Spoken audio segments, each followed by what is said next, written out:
بسم الله والصلاة والسلام على سيد الرسل وأشرف الأنبياء خاتم النبيين وخاتم المعصومين۔ سامعین ذی وقار، بخاری کی باتیں چینل سے حاضر خدمت ہیں امیر شریعت، بطل حریت، قائد تحریک ختم نبوت، بانی مجلس احرار اسلام، ابو العطایا سید عطا اللہ شاہ بخاری نور اللہ مرقدہ کے انوکھے واقعات۔ بخاری کی باتیں چینل کو سبسکرائب کریں اور آگے احباب تک پہنچانے کی سعی اور کوشش کیجیے۔ حضرات محترم، سیدہ ام کفیل بخاری فرماتی ہیں کہ یہ 8-9 برس کی عمر کی بات ہوگی۔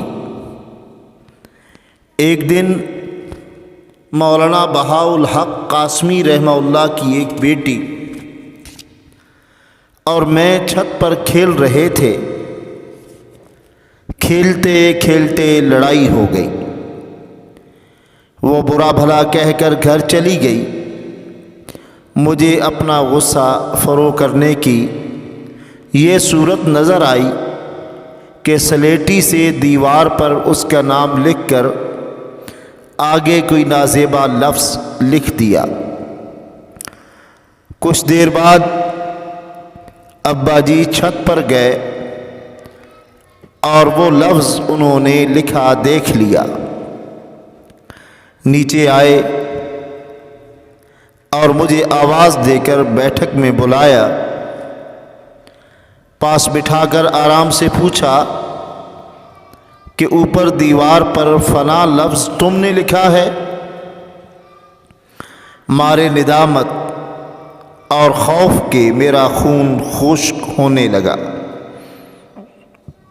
اور قوت گویائی جواب دینے لگی۔ مجھے علم تھا کہ وہ ماریں گے نہیں، مگر جب کسی غلطی پر وہ فرماتے بیٹیا یہ حرکت تم نے کی، تو جی چاہتا زمین پھٹ جائے اور میں روپوش ہو جاؤں۔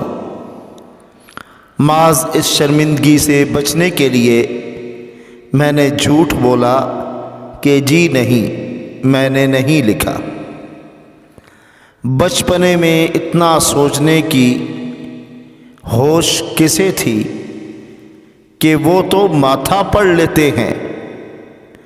انہوں نے مارا نہ برا لفظ کہا۔ 2-3 دفعہ وقفے سے جب پوچھا کیا تم نے نہیں لکھا، تو محسوس ہو گیا کہ سچ بولنے کے علاوہ نجات کی کوئی صورت نہیں۔ میں نے مان لیا کہ ہماری لڑائی ہوئی تھی اور میں نے ہی لکھا ہے۔ فرمانے لگے تو جھوٹ کیوں بولا؟ آئندہ کبھی جھوٹ نہ بولنا۔ جاؤ اور جا کر دیوار سے وہ لفظ مٹا دو۔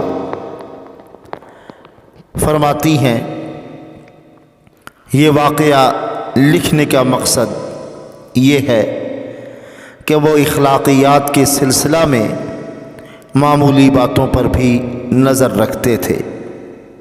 سامعین ذی وقار، امیر شریعت سید عطا اللہ شاہ بخاری رحمہ اللہ کی اپنے اولاد بالخصوص اپنی بیٹی کے ساتھ محبت اور ان کی تربیت کے خیال کا یہ ایک بہترین نمونہ اور بہترین واقعہ ہے۔